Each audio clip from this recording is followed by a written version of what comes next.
Hello and welcome to this human rights conversation. It's been a while since our last talk, but I'm delighted to say that joining me today to discuss human rights politics and the quest for a fairer society is the newly credentialed Dr. Miro Griffiths. Congratulations, Miro.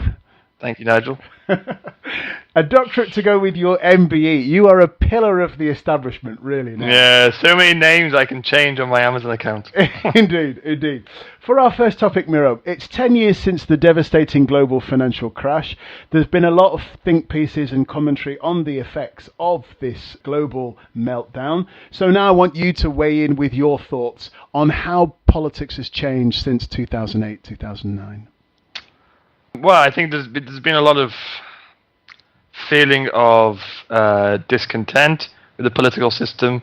There is a clear simplicity now with politics in terms of trying to give answers and trying to give ideas to move through the various different social issues that we are encountering. There's more of a need to have discussions coming out of political systems and discussions coming out of governments which are rooted in crisis-driven agendas that don't give enough space to the longer-term ideas as to what it is we want to have in terms of the way society is organized and how people are to be included within that. I think we've seen a resurgence of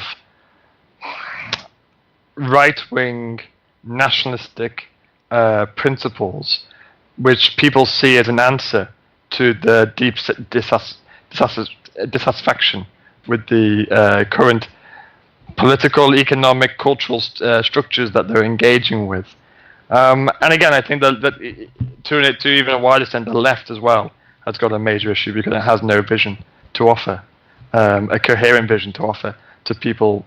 And I think that also speaks to another issue, which is the lack of hope and excitement that people have when trying to engage in political discussions. It almost feels like politics has become this abstract term, which is used in particular conversations and then not used in other ones.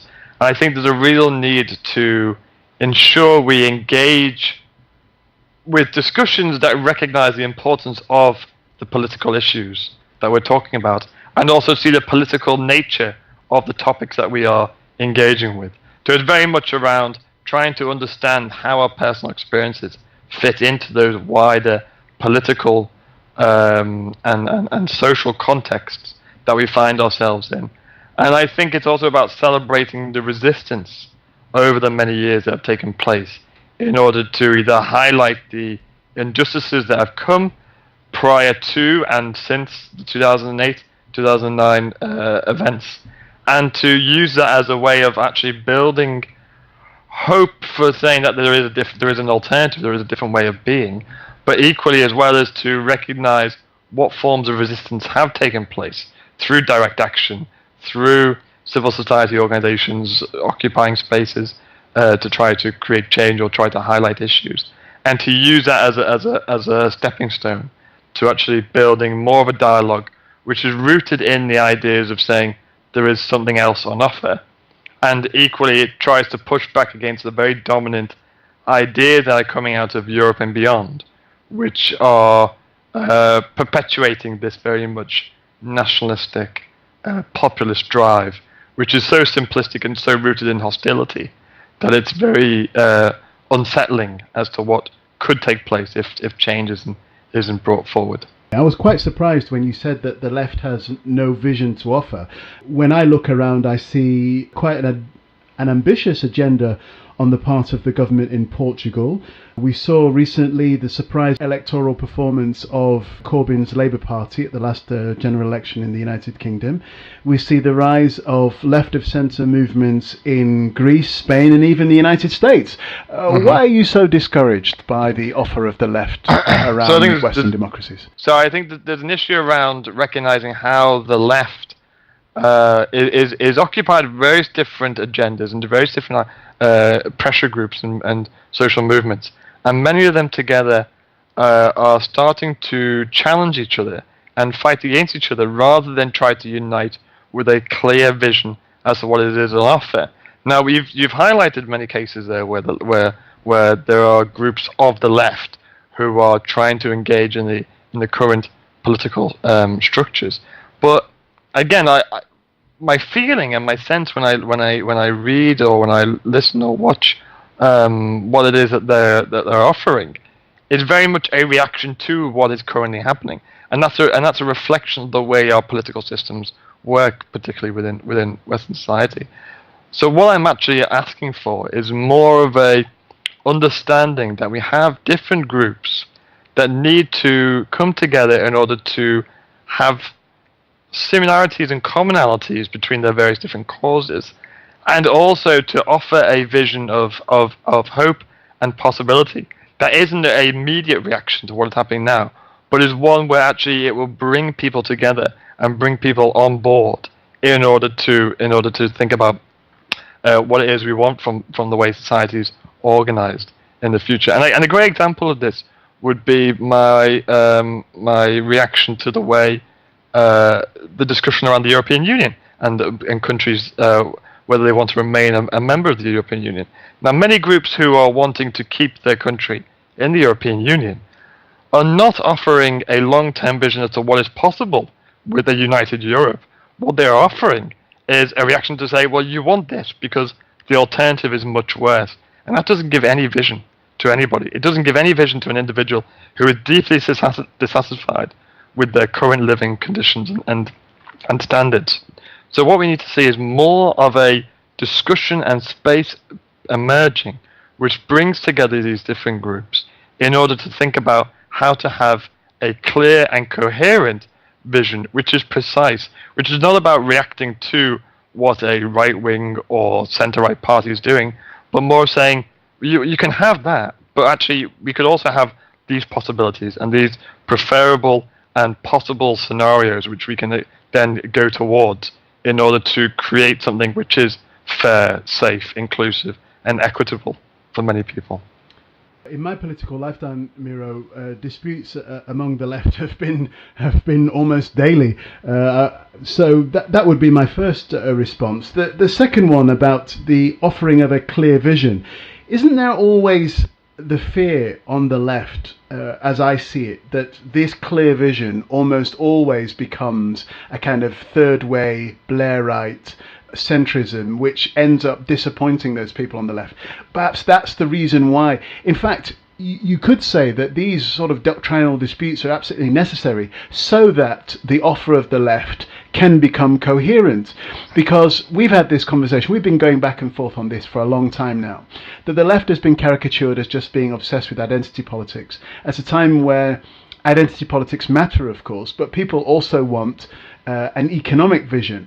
And I think this is where the left has been lacking, I would say, for at least 2 generations, that it doesn't seem to have a coherent response to the kinds of economic problems that people are dealing with now, particularly the middle class.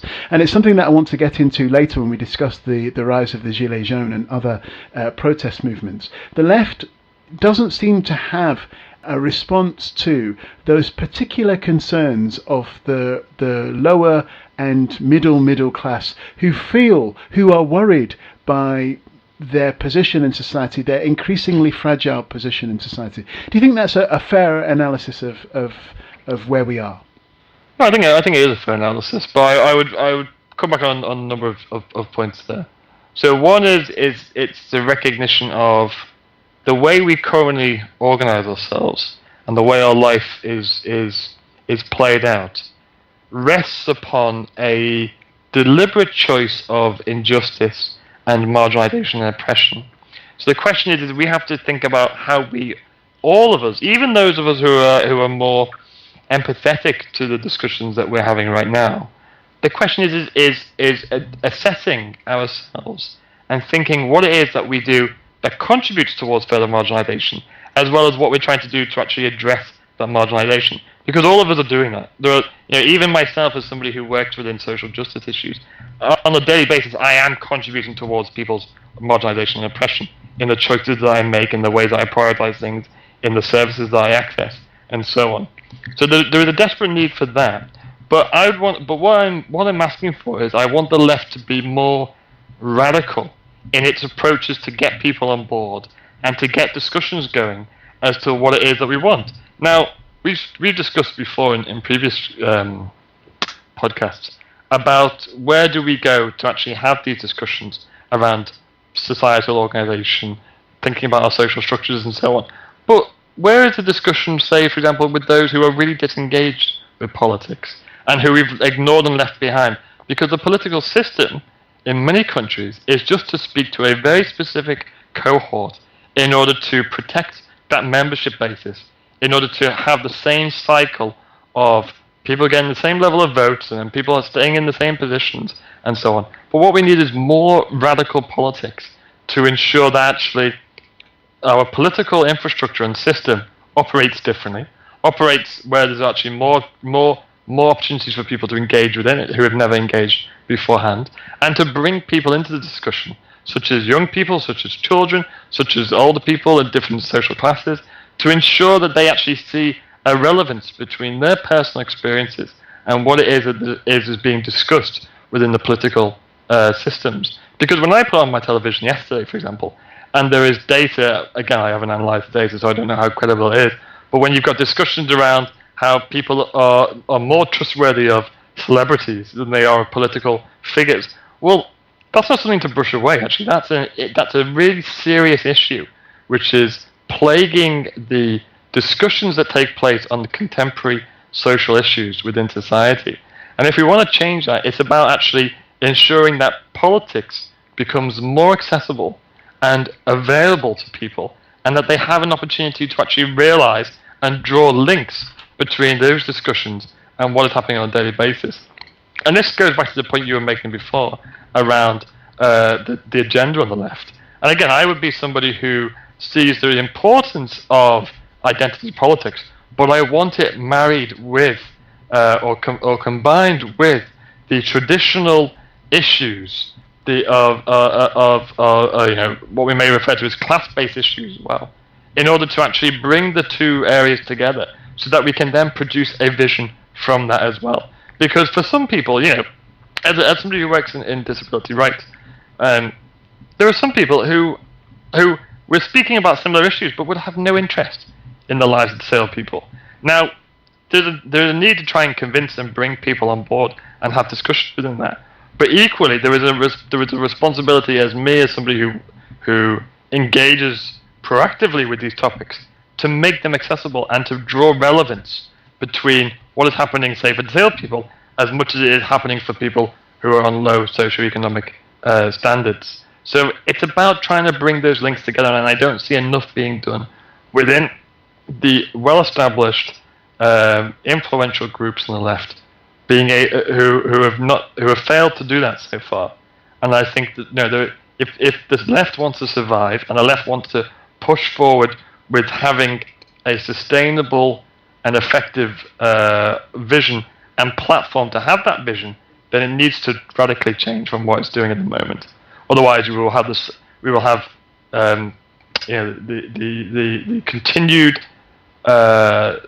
standard and continued direction which is being offered predominantly by the right, which is crisis-driven, which is built on a platform of hostility and marginalization and exploitation.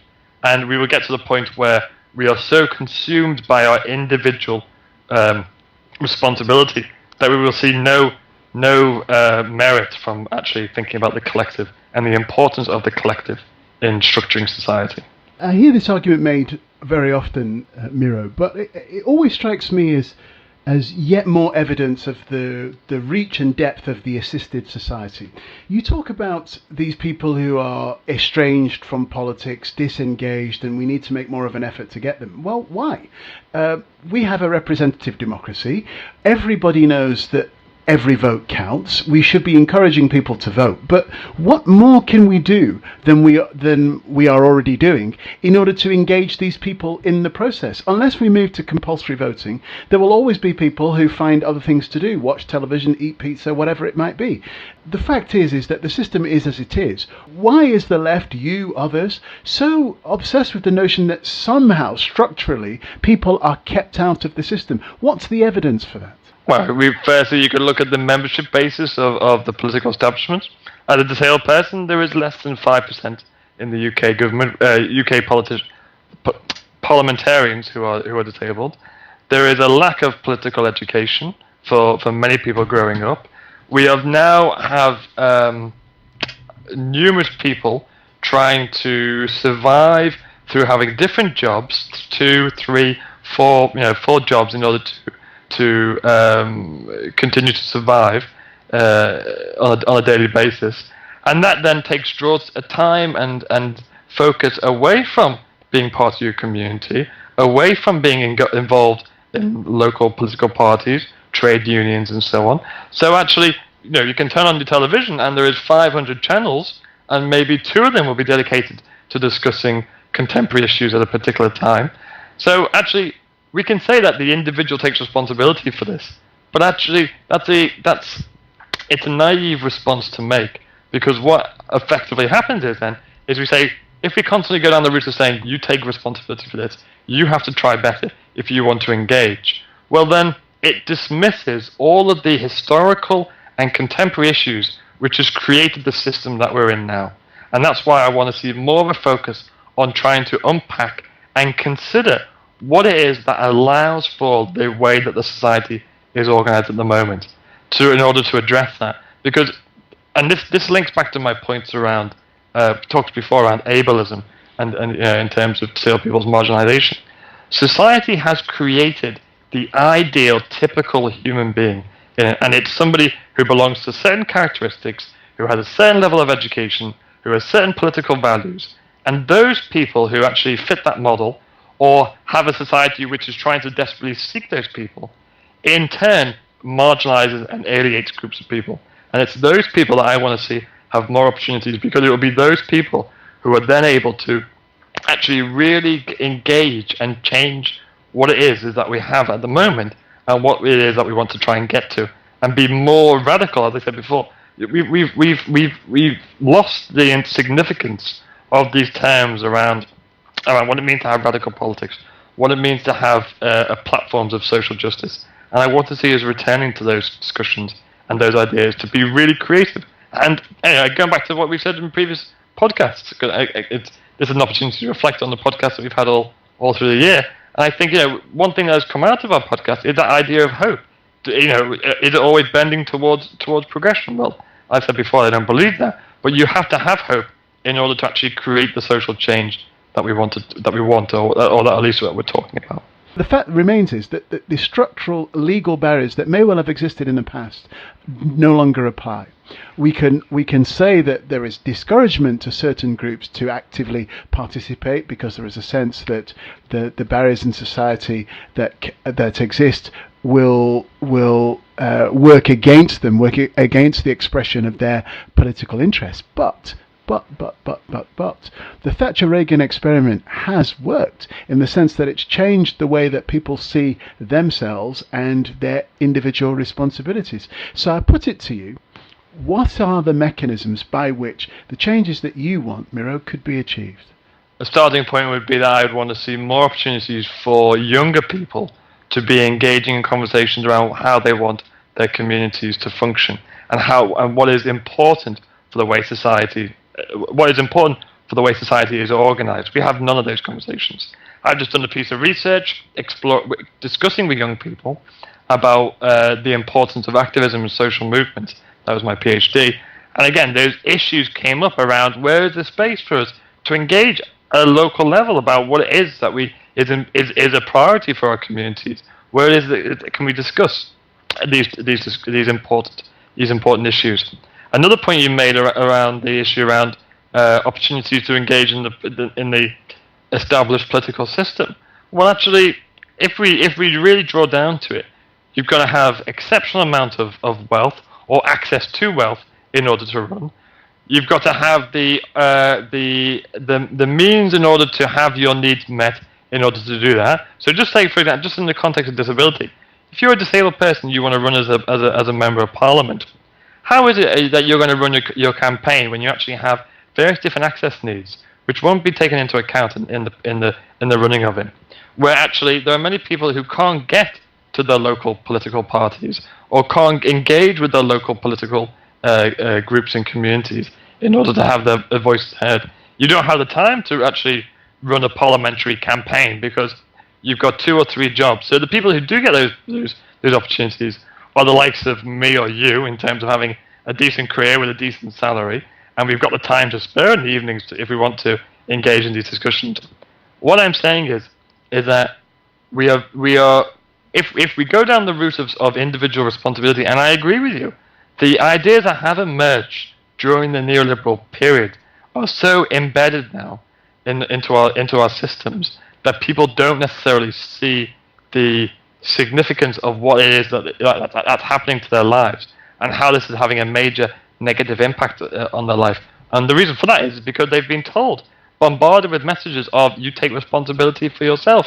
And I just think that this is such a nonsensical approach in order to think about the way that we function as a society and the way that we consider the importance of ourselves in the way society is organized and the way the society evolves and is sustainable. Because so many people don't have these opportunities. And I would remember reading, I think the last couple of days, I was reading a quote around the formation of the American government. And there was this clear message which said every single individual in America should have the opportunity to engage with politics if they want to, and that every citizen, being a citizen of that country, means that you are prepared to become the president. Now we can talk about opportunities and fairness in America, which is a whole different podcast in itself. But the message behind that, the undertone behind that, which is to say that every single person listening to this, going about their daily life, doing whatever it is that they're doing, are they actually prepared to become the next prime minister, the next representative of their local community? And the answer to that would be no.